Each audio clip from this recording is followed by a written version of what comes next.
Ngofeen here. In the spring of 2024, we did an episode about shipbreaking in Bangladesh and what it's doing to the workers and environment there. We're going to play it for you again, but before we do, I need to make a disclaimer. In the last year, a lot has changed in Bangladesh. Yeah, so May, we recorded the podcast, and then 2 months later, there was a massive revolution led by students. That's Julia Bleckner of Human Rights Watch. She will be more fully introduced shortly, since she's in the episode you're about to listen to. But we asked her for a quick update about this uprising in Bangladesh, led by students Who came out into the streets and essentially demanded that the autocratic government led by Prime Minister Sheikh Hasina step down. They eventually deposed the prime minister, and she fled the country on a helicopter and has not been back since. And now we have an interim government in place that is reforming absolutely everything, the police, the environmental work, everything in the government. And so pretty much everything has changed. So now we're going to play our episode. Then afterwards, we're going to hear a bit more from Julia about what these changes mean for the shipbreaking workers in Bangladesh.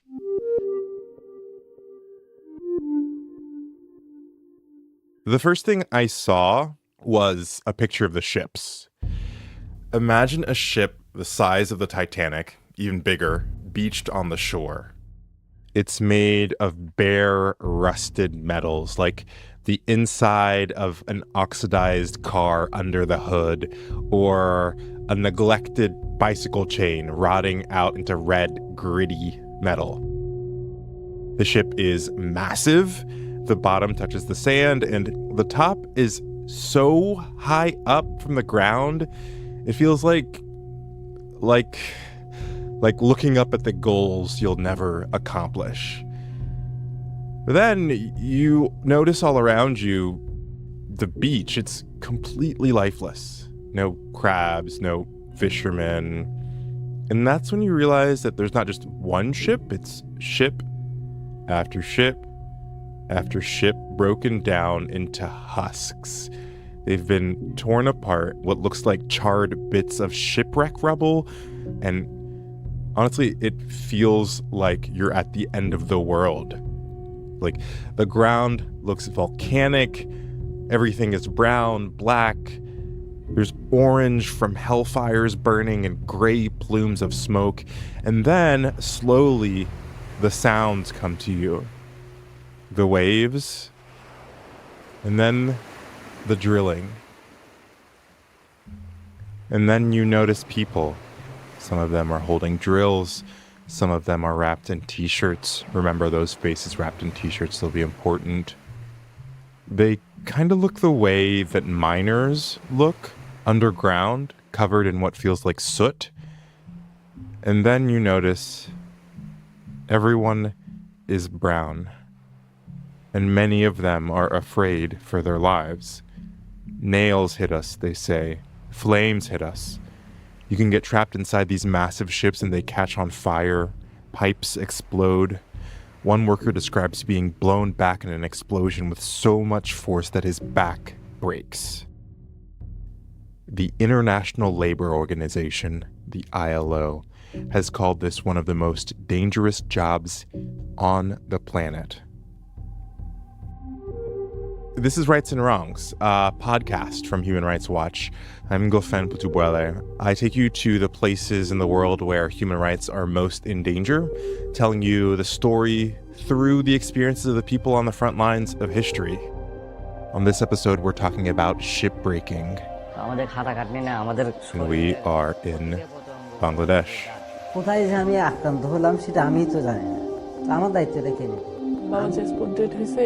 এটা দেখে উনি senseless হয়ে গেছে উনি কথাই বলতে পারতেছেন না কিন্তু যে আমাদের যে প্রোটেক্টটা চলে গেছে আমাদের উপর Bangladesh is a country I don't know a lot about going into this. The French, they're like a people who love simple food. And so the Italians are people who love craftsmanship. I talked to someone from there and asked. Congolese, where my family is from, they love drama and they love clothes. How would you describe Bangladeshi people and culture?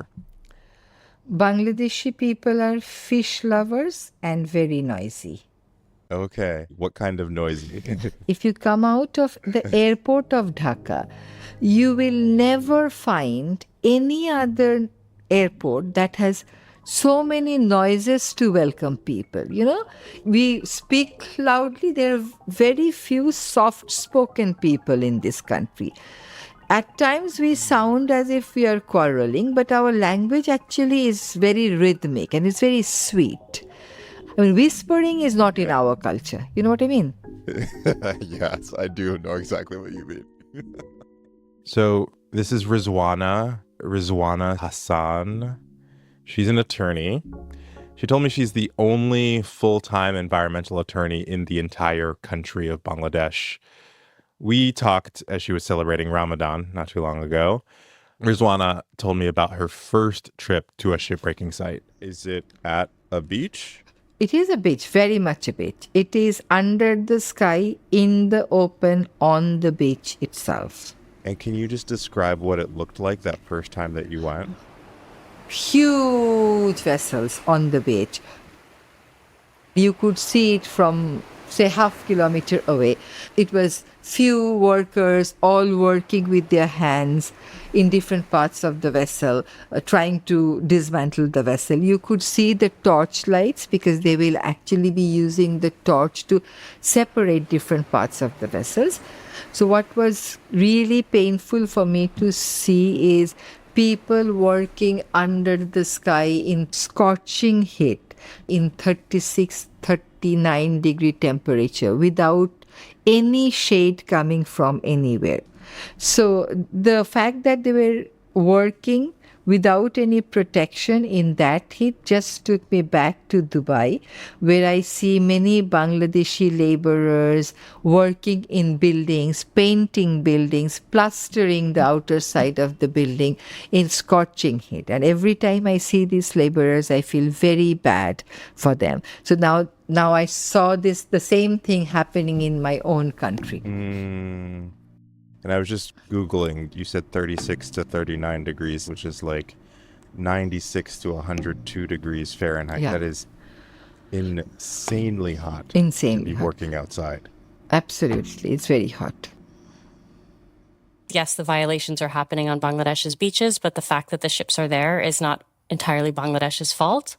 The involvement of corporations, the EU, and all of the countries in the global north that are sending their ships and other forms of toxic waste to these really poor countries like Bangladesh. Who are you and what do you do at Human Rights Watch? I'm Julia Bleckner. I'm a senior researcher on health and human rights. I focus primarily on environmental health, so the export of toxic substances and toxics like ships to the global south that harm people living there.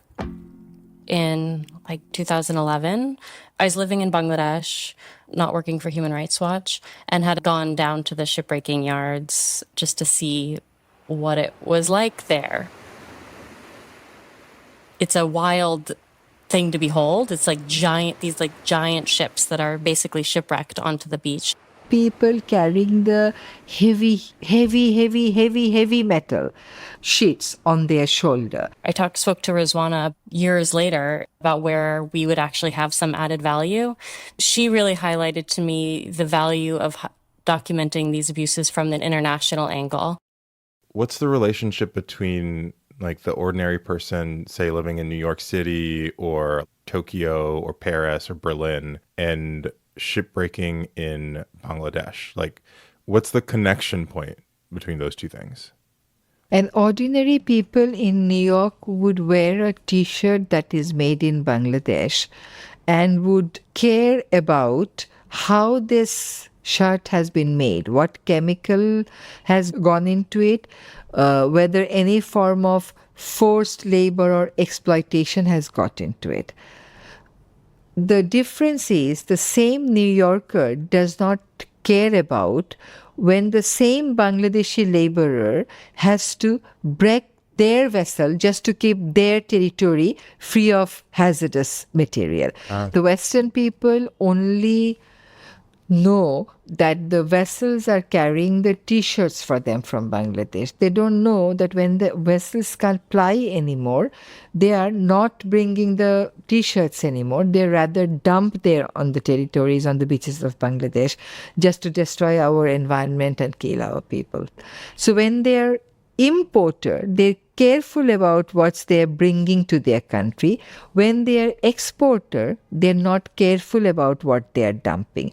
You get so sick working there for 2.5 months that you need to go to the doctor, get some medication. Sometimes you lose parts of your body. Sometimes you develop breathing difficulties.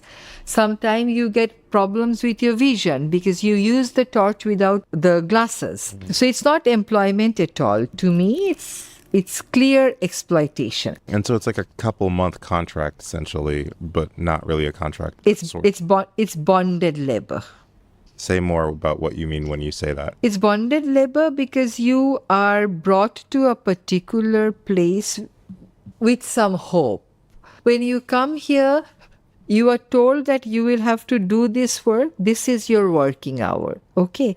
There is no agreement given to you. Although the government has now come up with a minimum wage package, but nobody is monitoring as to who is paying that package. So your salary is dictated by them. Your working hour is dictated by them. There is no agreement given to you.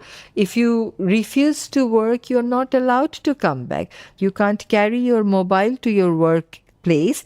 You can't take a picture with your co-worker because they fear that way the stories are getting leaked to the outer world.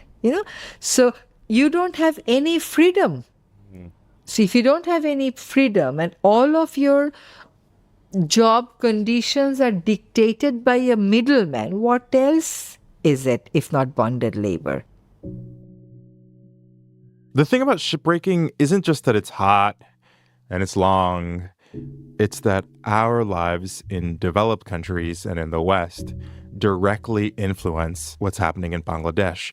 These ships that workers are breaking down, these are ships that come from the developed countries. From France, from Germany, from Greece, from the United States, and from China. And this is where we're going to have to talk for a minute about science and history. Attention. If you or a loved one was diagnosed with mesothelioma, you may be entitled to financial compensation. So you remember these commercials, right? I remember growing up with them on TV. Mesothelioma is a rare cancer linked to asbestos exposure. I'm a word nerd, and the etymology of the word asbestos to me is fascinating. Asbestos is Greek, meaning quenchable, and a is not, so unquenchable, not quenchable. And asbestos is a rock. It's like a fibrous rock. It's thought to get its name from the fact that if you threw it in a fire, it wouldn't get marred or stained, like corroded, inextinguishable. The minerals were heat and fire resistant, and they were really strong, and they could be woven together or embedded into different products where their heat resistant and strength qualities were pretty useful. Fire resistant clothing, brake pads, gaskets, pizza ovens. And I'm sure you've heard that asbestos can make you sick, but do you know how? So say you're a shipbreaker in Bangladesh, one that's met with Rizwana.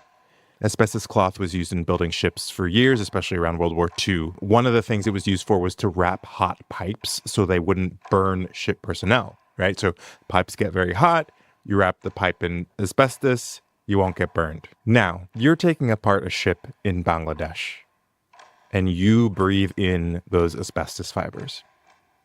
For some people, nothing happens. But for others, the asbestos fibers can basically puncture the membrane of a cell. Within 1 day, they move to the area where the chromosomes are, and that fiber can then physically come in contact with your DNA and then interfere with the normal process of replication and cell division. And when that happens, that means that your new cells that have multiplied can have a missing chromosome or an extra chromosome or some other form of a mutation. And that mutation can lead to cancer of the lining of the lungs. That is mesothelioma. But here's the kicker. it can be 20 to 40 years between when the asbestos contact happens with your cells and when the illness manifests. Exposure to asbestos in the Navy, shipyards, mills, heating, construction, or the automotive industries may have put you at risk.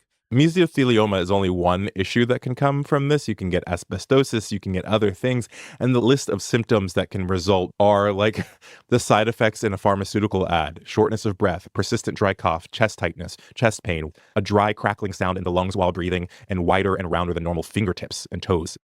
That whole list of symptoms I just gave you, that's what you find in shipbreaking workers in Bangladesh. অনেক ধরনের ক্ষতিকর পদার্থ আছে, আপনার asbestos আছে, অয়েলের যে ধোঁয়াগুলো আছে, কেমিক্যাল আছে। যারা যে কাজ দিয়েছেন অ্যাসবেস্টস এটা ক্রনিক্যাল ডিজিজ তৈরি করে, সেটা আমাকে বলবেন না? এদের মালিকদের অনেক শক্তি শিপ ব্রেকিং এ। Most of the ships being broken down in Bangladesh are about 20 or so years old, so they all are filled with asbestos. And without a face mask, with bare hands, people are walking over sand that's like full of chunks of metal, completely barefoot. A number, workers described inhaling toxic fumes and breathing in burning asbestos, but like just using like their t-shirt to cover their mouths. There's that, but then also just so many heavy metals and PCBs in ships. The paint is really toxic. If it's being broken down right on the sand, it's going into the ecosystem. But also fishermen who live nearby described having to sail further and further out into the ocean over the years because they just couldn't get any fish anymore because they were all dying anywhere near the ships, and also because the ships were cutting through their fishing nets. I spoke to one worker who had previously been a fisherman and then was not getting any fish. And he was like, well, I'm not getting any fish because of all these ships. I may as well go work on the ships. Oh. And then there's also been like tons of studies about, or not tons, but a lot of studies, including by the Bangladesh government, looking at the level of heavy metals in the fruits and vegetables that are grown nearby. In some cases, it's just like so far beyond the levels that are safe to consume that people end up growing food that then is full of heavy metals, and like this, the food is also toxic. And just when you think it can't get any worse, it does. Like, it literally piles up. The ship's scrap metal itself piles up. People carrying the heavy metal on their shoulder. There's no toxic waste management facility to bring it to at the end, so it ends up actually just being sold in the market. A couple of workers described as asbestos villages, areas where they've just used asbestos for making furniture, or like asbestos stoves where they make a stove like out of basically cinder block and asbestos that then people are using to like cook inside of their homes.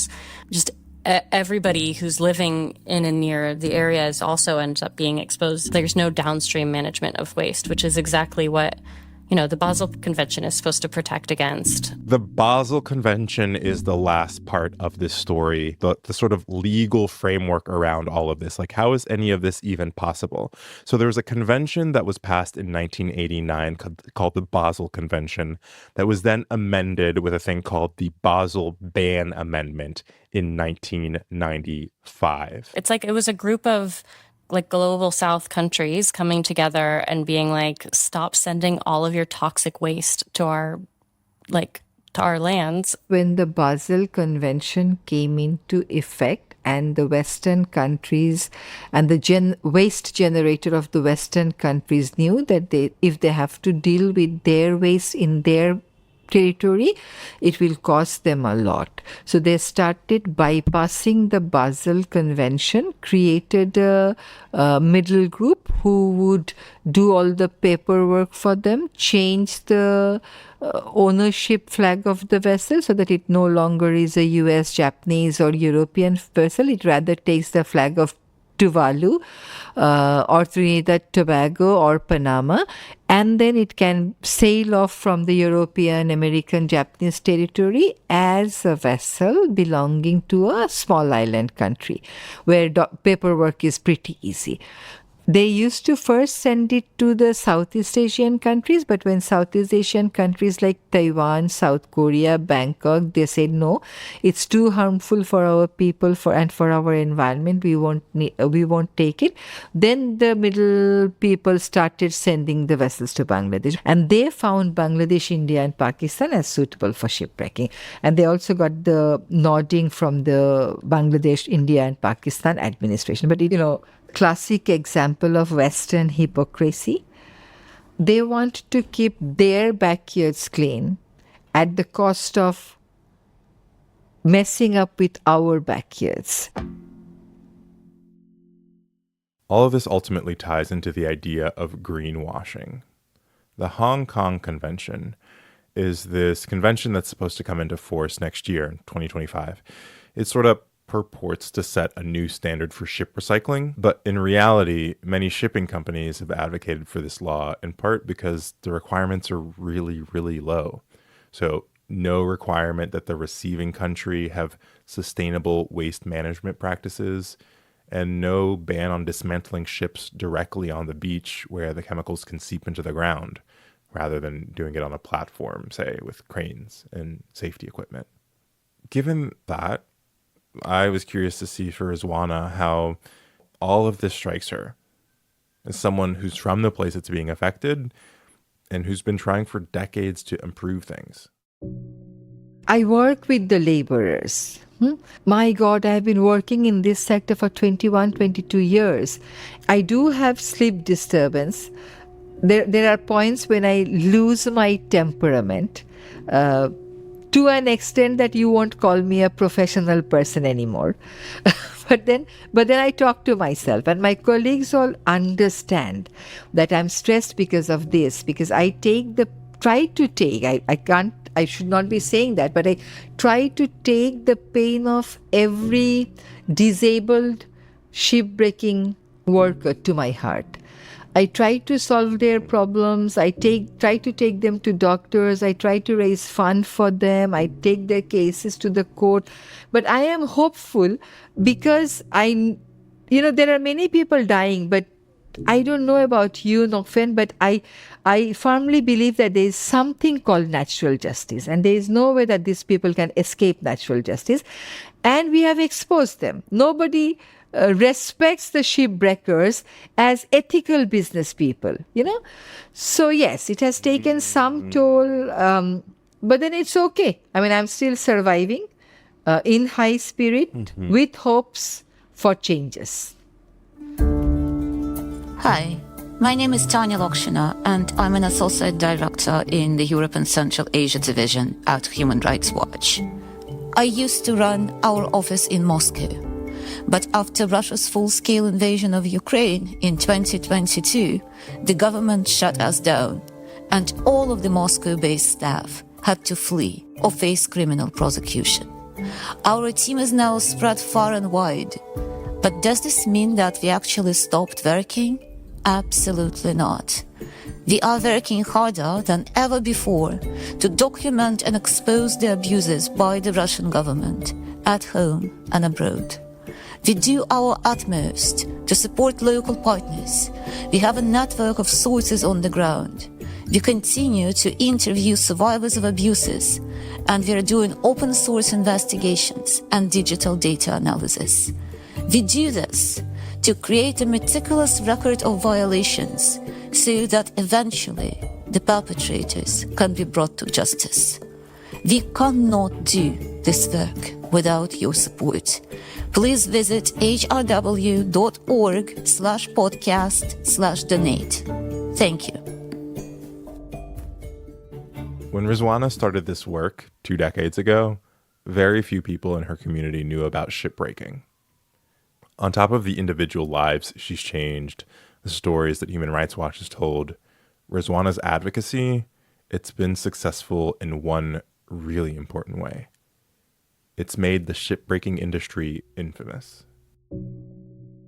Every part of the shipping process for centuries has been central to tragedies, from shipbuilding and the latent poison of asbestos tearing up your lungs, to the shipping itself. Centuries before, ships laden with bodies crossing the Atlantic Ocean to become laborers in the U.S. And then at the end of ships' lives, now in our modern times, those asbestos-built ships torn up on coasts where brown people work in, eat food off of asbestos-made ovens. What looks like a story about Bangladesh is only the narrowest aperture. When you widen it, countries like France, Germany, Greece, other European countries, the US, all come into focus. The idea of us living separate crises, to me, more and more, seems like a complete illusion. The minutia of the lives we lead in the West, down to our waste management practices, can affect the cellular makeup of people in Bangladesh when we throw our ships away. I keep thinking about the origin of that word asbestos, inextinguishable, unquenchable. I wish there was some way to extinguish those fibers. Human Rights Watch's report on shipbreaking is called Trading Lives for Profit: How the Shipping Industry Circumvents Regulations to Scrap Toxic Ships on Bangladesh's Beaches. The report concludes that shipping companies should invest in building stable platform facilities at a standard that fully protects workers' rights and handles waste disposal. And the EU should revise its rules to close loopholes. You can read the report on hrw.org. Okay, so that was the episode we first aired in May of 2024. Since then, there has been an honest-to-God uprising overthrowing the government in Bangladesh that students have led. Right now, there's a transitional government in place, and Rizwana, our friend Rizwana, is part of it. Yeah, I mean, when we recorded the interview with Rizwana, she was under surveillance and scrutiny by the ruling party. She operated at her own risk to her own life, and now she's literally leading the environmental work in the government, basically the Minister of Environment. So Rizwana, who has done more than any other person to bring attention to the depredations of the shipbreaking industry, is now basically in charge. What does that mean? Yeah, so Rizwana has a massive job ahead of her and not very much time to carry it out. So just a couple days ago, the chief advisor, Muhammed Yunus, announced that elections would happen in December. So she has basically less than a year to try to clean up this industry and all of her other environmental work beyond the shipbreaking sector. Obviously, things don't change overnight. And Julia says that the status quo remains largely in place. So workers are still suffering, but now at least there's someone in the government who's responsive to the needs of shipbreaking workers. So, for example, in September, just 1 month after the interim government came into power, there was a massive explosion in a shipbreaking yard. At least 7 workers were killed. This ship should never have been in Bangladesh in the first place, and it should never have made it onto a Bangladesh shore with gas that can explode inside of it.